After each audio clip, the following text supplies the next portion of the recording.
Alright guys, it's tranny day today. So we got tranny, HKS downpipe, some random tools I'd already packed up that I showed you, and inside, Le Forester. She's hurting. Popped second gear after Stafford Springs Rallycross. It happened on the way home, so at least I was able to finish racing. But damage is done.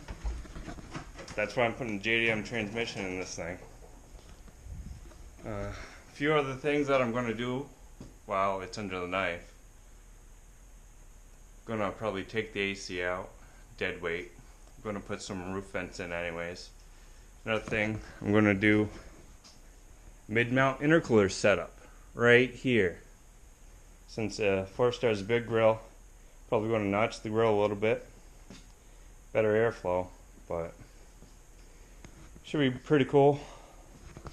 I'm excited. I'm always a fan of the mid-mounts. But before I actually get started on this, there's one more thing I gotta do. Alright, so proper shop etiquette before you do anything else is put it on ice.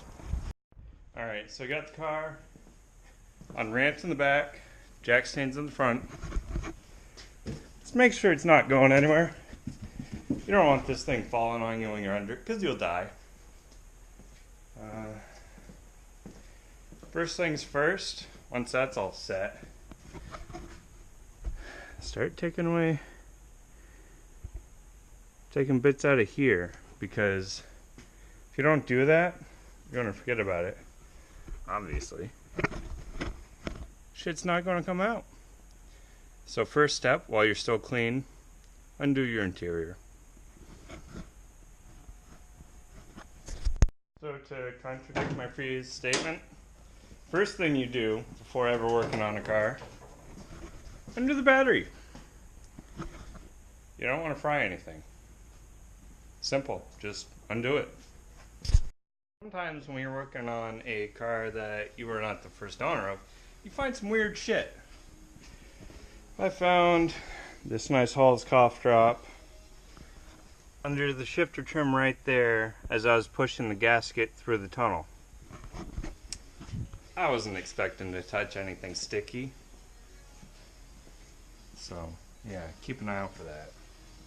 Alright, so now that the interior is taken apart, so when we drop the tranny that won't affect anything, I'm going to start dismantling this. I got to take out my Cusco cross braces, the intercooler.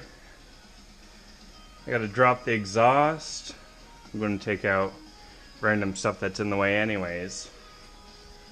But once that's done, I'll start on the tranny bolts, and I'll have to get under the car and just start picking away at that. So if all you guys are wondering if these cheap air oil separators work with no baffling, I think they do something, so maybe I'll put them back in. I'll see. So pro tip from, well, me, so it's not really a pro tip, but I always put rags in the turbo and also a throttle body just so nothing falls in, nuts, bolts, Jimmy Hoffa, who knows, but just do that as a precaution. It saves you time and worries for later. Guys, so one trick to getting the actual clutch pin out from the fork is you take the battery hold down, you thread it into the pin itself, and then you're able to slide it out. If you don't have something long like this, it's not going to happen. You could try it with just a normal bolt, but you usually don't have enough space. So I use this. Sometimes I put a little slide hammer on it. Works every time. I was able to get the pin out. It was a little bit tougher than I was expecting. Some of the grime on the pin itself was getting held up in the tranny when I was pulling it through. So before that goes back in, I'm going to degrease it, clean it up, and put some anti-seize on it so it slides back in easily. At the same time, that's when I'll be greasing the release bearings, so should be fine. But yeah, Cool trick people never think of. Battery hold down for a puller. Another thing I'm struggling with right now is the awesome bolts for the downpipe. Started rounding one already after putting penetrant on it, so I soaked it even more. And I don't know, a few more minutes I'll have at it. If that doesn't work, I'll end up cutting them. But next step for me, since I've already undone all the harness work and everything, and also this ground that everyone always forgets, I already undid that. I got the starter out, so that's fine.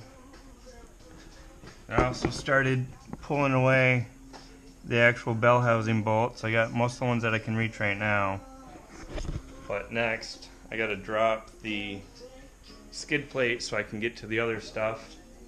While I'm under there, I'll drain the tranny, start undoing the drive shaft, and hopefully I don't break anything. See how that goes, I guess.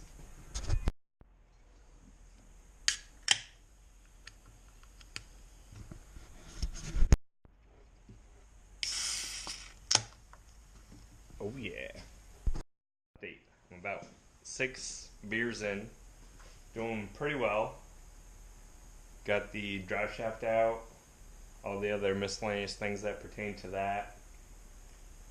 I'm still letting the ball joints soak because they suck. Really don't want to deal with those. I'll probably spray them again, and I'll try them before I call it a night. It's already starting to get dark out. But I've put in a decent day's work, just picking away. Had a friend come over, hung out with him for a little bit as I was doing small stuff. But really, the only thing holding the tranny in place still is the axles, because of the ball joints. So once I pull the axles and I get the nuts that are on the tranny will come out. The cradle, that's just 6 bolts. That's straightforward. Anything with air or electric impact can get those. Those are easy. But yeah, almost there. I'll give you an update when it's actually ready to come out. Probably wait till tomorrow because I don't have a tranny jack and it's just me. So that kind of sucks. Yeah, progress is progress. I found this pretty useful. Use the cans once you're done drinking them. Use them to soak nuts and bolts in PB Blast. It's a wonderful thing.